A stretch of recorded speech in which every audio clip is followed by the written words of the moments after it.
El concepto de gramática es un concepto polisémico. Por lo tanto, decidimos tomar solamente en cuenta 4 grandes nociones acerca de la gramática. Revisaremos la noción de gramática a partir de esos 4 puntos. El primer punto consideraría la gramática como si fuera un manual escolar de máximas y reglas tradicionales para escribir y leer correctamente.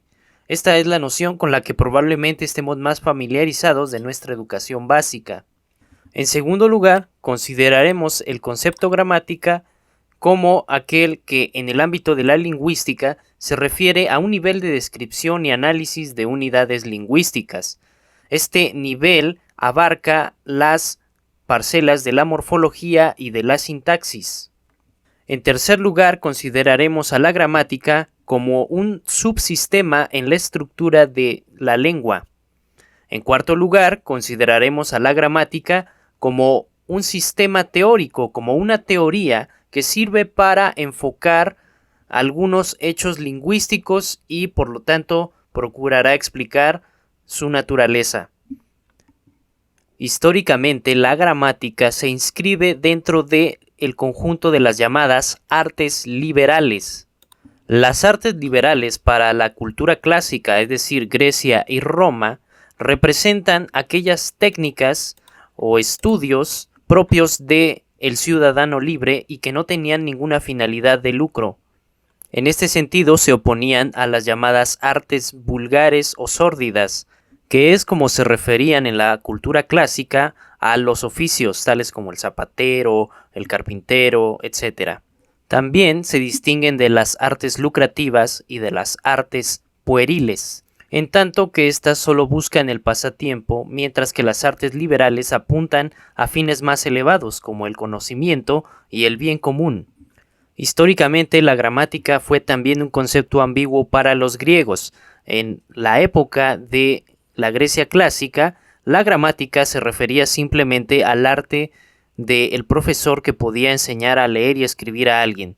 Si alguien sabía leer y escribir, pues ya era alguien con una destreza gramatical, con una técnica gramatical. También debemos considerar que el paso de la oralidad a la escritura en la Grecia clásica fue un poco difícil y tardó mucho tiempo, y además hemos perdido mucha documentación para conocer cómo fue este progreso. Simplemente pensemos en la aversión que le tenía un filósofo como Sócrates, quien es uno de los filósofos fundadores de la filosofía occidental, que tenía una extrema aversión por la escritura, y todo lo que se conoce sobre él viene de otras fuentes, principalmente de su discípulo Platón, que escribió sus enseñanzas en los famosos diálogos. A decir verdad, empezamos a reconocer la gramática como una disciplina o técnica a partir de Aristóteles, en quien podemos rastrear 2 momentos de su obra que mencionan explícitamente el procedimiento de análisis gramatical. En primer lugar, podemos retomar su tratado lógico Peri Hermeneias sobre la interpretación, donde hace una delimitación entre el componente nominal y el componente verbal de una proposición lógica. Es decir, distingue entre nombres sustantivos y verbos en una oración. En otro sentido más testimonial, también debemos a Aristóteles el hecho de que mencione en su retórica que fue Protágoras de Abdera, uno de los sofistas del siglo V a.C., el primero en distinguir las variaciones gramaticales que existen entre los nombres con género masculino, los nombres con género femenino y las cosas. Los discípulos y epígonos de Aristóteles fueron realmente los que empezaron a sistematizar su propia reflexión acerca de los hechos lingüísticos, y esta reflexión pasó también a la escuela estoica de filosofía. Recordemos que después de la muerte de Alejandro Magno en el año 323 a.C., se fragmentó todo el imperio helénico que lo había construido desde Europa hasta la India. De aquí que iniciara la decadencia de la cultura helénica para dar paso a la cultura romana. En tanto, se establecieron muchos pequeños principados griegos o reinos griegos en ciudades como Alejandría, donde uno de los capitanes de Alejandro estableció su reinado y fomentó fuertemente la sabiduría y la cultura, tanto así que en Alejandría se fundó el primer museo de la historia. Además que se estudiaban los textos de la antigüedad clásica ya para los griegos, como Homero, y se trajeron especialistas de otras partes del mundo griego. Así fue como estos estudiosos del lenguaje que tenían enseñanzas de la filosofía estoica fueron desarrollando una disciplina gramatical. Podemos considerar pues que los filólogos helenísticos como Aristófanes de Bizancio, Aristarco de Samotracia, Zenón de Éfeso, Crates de Malos, Zenódoto, entre otros, fueron los primeros estudiosos que consideraron a la gramática una disciplina sistemática, solo que la enfocaban exclusivamente al estudio de textos literarios y no al estudio de la lengua en general. Dionisio Tracio fue un filólogo que perteneció a esta corriente de estudios gramaticales que se daba en Alejandría, y a él lo podemos considerar como el primer gramático que estableció una clasificación de palabras con base en la que había propuesto Aristóteles casi 200 años antes. Para Dionisio el Tracio, la gramática se define como el conocimiento de lo dicho, sobre todo por los poetas y los prosistas. Para estudiar la gramática hay que dividirla en partes. Una tiene que ver con la lectura cuidada de acuerdo con la prosodia, otra tiene que ver con la explicación de las figuras poéticas que hubiera en los textos literarios. Otra tiene que ver con la interpretación en términos convencionales y usuales de las palabras que son raras y de los argumentos extraños. Una cuarta parte de la gramática busca la procedencia de las palabras, es decir, las etimologías. Otra parte de la gramática buscaría exponer cómo funciona el procedimiento de analogía. Y una sexta parte de la gramática criticaría los poemas, que es la parte más bella de todas las partes de la gramática para un filólogo como Dionisio el Tracio o Dionisio de Tracia.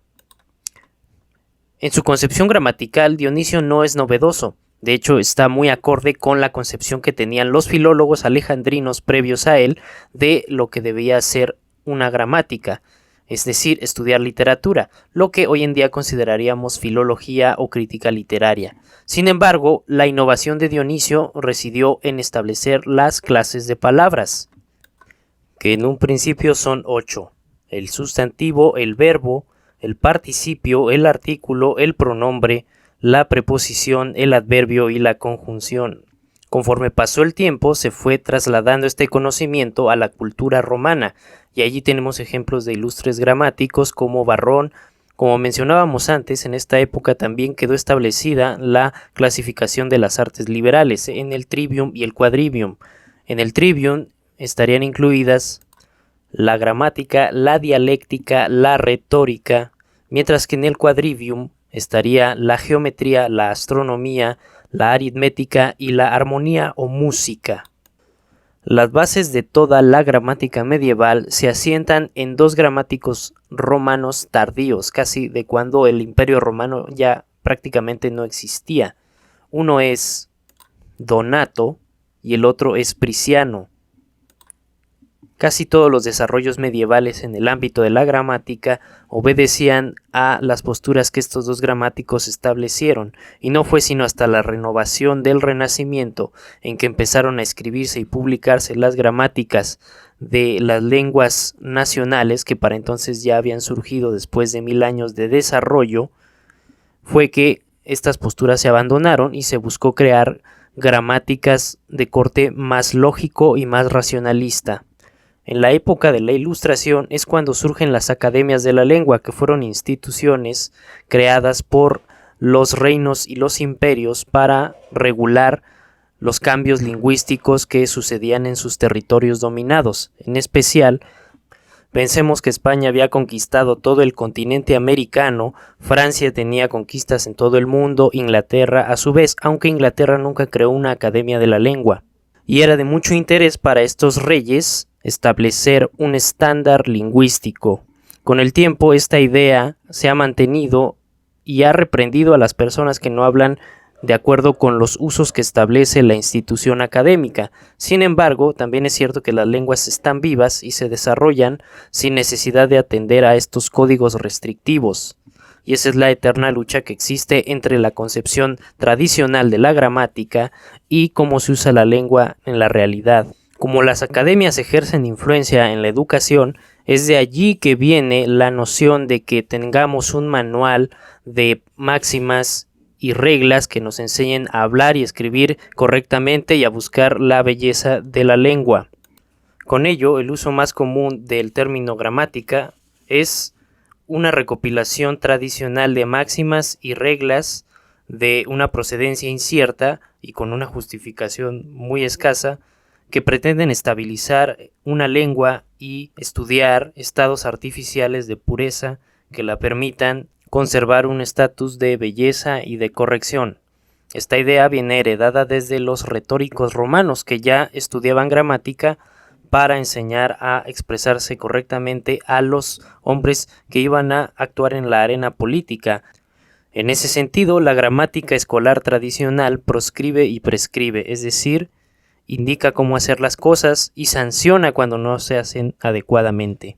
La segunda y tercera definiciones de gramática, es decir, la gramática como un nivel de descripción y análisis de la lingüística y la gramática como un subsistema de la estructura de la lengua, van relacionadas porque la segunda se deriva de la tercera. Por ello, primero definiremos la tercera. ¿Cómo es que la gramática es un subsistema de la estructura de la lengua? Para explicarlo utilizaremos una metáfora. Generalmente pensamos en una metáfora como un tropo o una figura retórica desde la visión más tradicional. Así, la metáfora constituiría una comparación abreviada entre dos cosas, entre dos objetos o dos términos. Por ejemplo, Aquiles es un león, es una metáfora. La metáfora designa un objeto mediante otro objeto con el que tiene semejanza el primero. Se establece una relación de semejanza. Ahora bien, la metáfora no solo es un adorno lingüístico, también es una estructura mental que nos sirve para conceptualizar el mundo. Desde ese punto de vista, la metáfora es un recurso central en la constitución de nuestros sistemas conceptuales, y su esencia es comprender una clase de cosas en términos de otras cosas. Un ejemplo claro es la argumentación es una guerra. Es una metáfora que vincula el acto de la guerra con el acto de la argumentación y los compara en algunas de sus características, como la noción de contienda. Si empleamos este recurso metafórico, podríamos decir que la gramática funciona como si fuera el armazón o la estructura de una lengua. Ahora bien, hay que ser cautelosos porque ninguna metáfora física puede expresar adecuadamente cuáles son las funciones de la gramática en un sistema lingüístico. La organización gramatical le permite a una lengua establecer relaciones abstractas entre sus componentes, así como hacer organizaciones, arreglos y configuraciones que comunican cosas, que tienen un significado. Pero esas relaciones son muy variables y dependen de muchas otras relaciones superiores o inferiores a las unidades que estemos considerando en nuestros análisis. Pongamos un ejemplo muy simple. Si tienes dos unidades de la lengua distinguidas por la gramática, como lo son las palabras y sus constituyentes internos, es decir, los morfemas, a la hora de relacionar un artículo y un nombre, como la chancla, si quieres hablar de una chancla y otra chancla, es decir, de las chanclas, tendrás que cambiar partes de las estructuras internas de estas dos unidades. Si cambias una, tendrás que cambiar la otra para que sigan funcionando en conjunto. Y esta es la parcela de relaciones que abarca la estructura gramatical. Ahora bien, de manera amplia, podemos considerar que los análisis gramaticales requieren de dos etapas básicas. Una etapa consiste en identificar y delimitar unidades en las cadenas habladas que capturamos con nuestros instrumentos de registro. Es decir, que si capturamos una cadena de habla, debemos ser capaces de distinguir unidades como morfemas, como palabras, o como sintagmas, o como oraciones. En segundo lugar, la segunda etapa consistiría en analizar patrones, estructuras y esquemas que organizan esas unidades que ya distinguimos previamente en una cadena hablada. Cabe decir que esas unidades que distinguimos tienen un significado. Recordemos la relación que establece Saussure para el signo lingüístico entre un significado que corresponde al contenido y un significante que corresponde a la forma lingüística que utilicemos. En este caso podría ser un morfema, una palabra, un sintagma o una oración. Podemos considerar un ejemplo simple para ejemplificar estas dos etapas. Imagina que escuchas en una conversación aleatoria la siguiente cadena hablada. Los niños compraron cacahuates podridos para la posada. Como hablante de la lengua española, sabes distinguir que todas esas unidades en conjunto articulan un mensaje, una unidad de significado. Pero la tarea de la gramática en este caso consistirá primero en saber distinguir dónde empieza lo significativo de esa cadena de sonidos que pudiste percibir con tu aparato auditivo. Una vez hecho eso, hay que dividir la cadena en las unidades que podamos analizar. En este caso, las unidades más convenientes, en primer lugar, serían las palabras. Así podemos ver que hay en una transcripción 8 palabras en esa cadena de discurso. Ahora bien, podemos distinguir, de acuerdo con las clasificaciones que establece una gramática, en este caso la gramática del español, tipos de palabras. Hay nombres, hay verbos, hay adjetivos, hay una preposición y hay artículos en este fragmento de discurso. Dado que hay un verbo en torno al cual se articulan las demás unidades, podemos distinguir por medio de los estudios gramaticales que esto es una unidad que llamaremos oración. Si hay un verbo conjugado, hay una oración. Y a su vez, las palabras que están juntas establecen una relación sintagmática entre ellas. Por ejemplo, los artículos con los nombres. La, los establecen una relación con posada y niños, por ejemplo. Y de aquí podemos ejemplificar el segundo estadio o la segunda etapa del análisis gramatical, que consiste en distinguir patrones, esquemas y estructuras de organización entre las unidades que ya supimos cómo se llaman y cómo etiquetarlas. Por ejemplo, entendemos que para construir una relación sintagmática o un patrón o un esquema sintagmático entre un nombre sustantivo y un artículo, tienen que coincidir dos informaciones esenciales en su estructura interna: el género y el número. El género indica si el nombre sustantivo es masculino o femenino y el número indica si es singular o plural. Y para que establezcan una relación gramatical, tienen que coincidir los géneros del artículo y del nombre. No puedes decir en español el niños ni los niño o las niño, tampoco puedes decirlo porque rompes la concordancia de género. Tampoco sería válido utilizar los posada o las posado. Por eso la gramática se encarga de delimitar esas normas y también se encarga de describir esas relaciones y cómo funcionan en el sistema de una lengua como la lengua española. Esto también aplica para los verbos. Los verbos tienen que coincidir en número con el sujeto o con los complementos que se relacionan con él. Por ejemplo, no es válido gramaticalmente decir los niños compró.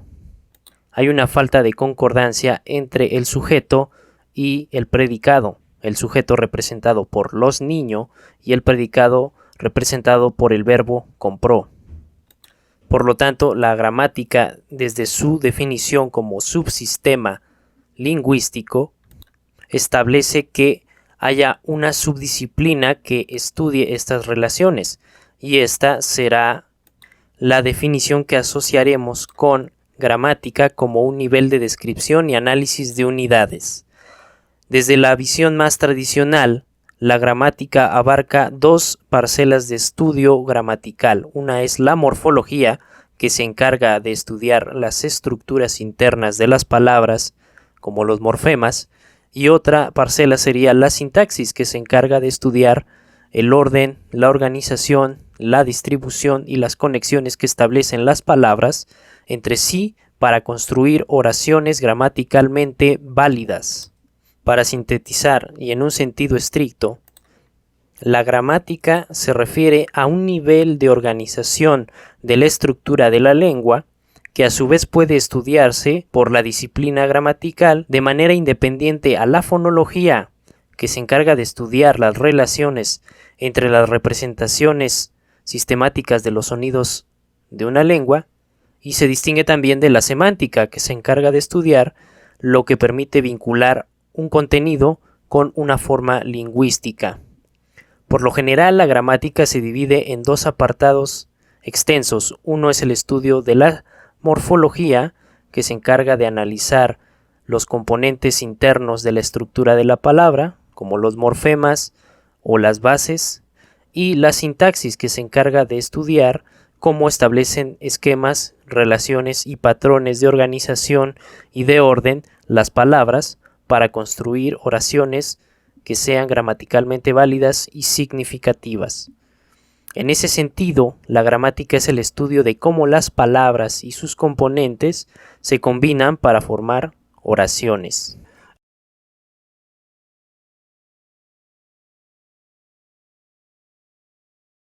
El último enfoque que consideraremos para la noción de gramática es aquel que se refiere a este concepto como un sistema teórico, una teoría que sirve para enfocar los hechos lingüísticos y para otorgarles un sentido amplio. Seguramente, si usted estudia lingüística, se encontrará con muchos libros que tienen títulos como gramática generativa, gramática sistémico-funcional, gramática funcional o gramática cognitiva, entre muchas otras orientaciones. Lo que quiere decir es que estas gramáticas estudian la estructura del lenguaje, pero se fundamentan en una perspectiva de conocimiento muy específica, es decir, adoptan un enfoque teórico que les sirve para interpretar la amplia gama de hechos lingüísticos que se presentan en la experiencia cotidiana y les permiten organizarlos de acuerdo a una lógica y a un sentido. Estas gramáticas, por lo general, son sistemas teóricos que hacen coincidir sus reglas y sus conceptos con los datos que nos otorga la investigación empírica. En ocasiones los datos coinciden, en otras ocasiones no coinciden con la teoría. Entonces la teoría procura formular una estructura lógica que abarque a los diversos fenómenos que quiere explicar. Se trata de diferentes enfoques acerca de un mismo objeto de estudio. El objeto de estudio, que a final de cuentas es la lengua. Podemos ejemplificar un uso del término como gramática teórica o como teoría a partir de la noción teórica gramatical más importante que tenemos en toda la historia del estudio lingüístico. Esta es la noción que propone el lingüista estadounidense Noam Chomsky a mediados del siglo XX. Para Chomsky, la gramática puede tomar dos sentidos, y es ambiguo en su categorización de ambos, pero funcionan de manera complementaria. En un primer sentido, la gramática se refiere a la realidad mental que subyace a la conducta lingüística que tiene todo hablante y que todo hablante manifiesta a la hora de comunicarse utilizando un sistema lingüístico. Esto quiere decir que la gramática es un conocimiento tácito que ya se posee, o dicho con otras palabras, es un sistema de reglas y de principios que todos los seres humanos tenemos interiorizados en nuestra mente como hablantes y oyentes, lo cual va a determinar que seamos competentes para comunicarnos. Por ello también se refiere la gramática mental a una competencia lingüística. Es una cualidad casi biológica o genética. En otro sentido, Chomsky entiende que una gramática es un sistema de reglas y principios que construye un lingüista o estudioso de la lengua. Es decir, una gramática se puede entender como una teoría de la competencia gramatical que tienen los hablantes para comunicarse. Estas concepciones tienen un montón de repercusiones teóricas, dado que para Chomsky el lenguaje es una cuestión innata, mientras que para otras teorías gramaticales o teorías lingüísticas, el lenguaje no es algo que ya se traiga de nacimiento, sino es algo que se va construyendo y desarrollando como una habilidad práctica a partir del contacto con otros seres humanos que viven en nuestro grupo social. Entonces, es muy importante definir que cuando leamos teoría chomskiana o gramática generativa o cualquier teoría que refiera a la postura de Chomsky, tenemos que aceptar esta noción especial del término gramática, que puede referirse a la competencia interna e innata que ya tiene un hablante para conocer su sistema de lengua. Y por otra parte, también entender que una gramática es una especie de dispositivo para describir, comprender y explicar cómo un hablante ejerce su competencia de la lengua.